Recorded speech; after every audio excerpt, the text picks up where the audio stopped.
अल्लाह का कुरान है, अल्लाह की किताब है, ये किस नबी पर नाजिल हुई थी? नहीं पता।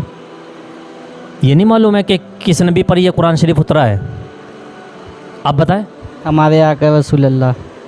माशाअल्लाह, हमारे नबी मोहम्मद सल्लल्लाहु अलैहि वसल्लम पर कुरान शरीफ नाजिल हुआ है। हाँ भाई देखो, ये इस्लामिक छोटी छोटी नॉलेज हैं, बेसिक सवाल हैं, और ये नॉलेज हर ईमान वाले को ज़रूर होनी चाहिए।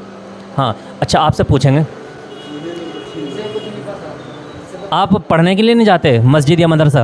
नहीं जाता। भाई देखो, कुरान शरीफ सीखो, कलमा सीखो, नमाज सीखो। नमाज कितने टाइम की पढ़ी जाती है? नमाज कितने टाइम की पढ़ी जाती है? जुम्मे के टाइम जाता हूँ मैं, जुम्मे के टाइम जाता हूँ मैं, जुम्मे पढ़ने। दूर रखा।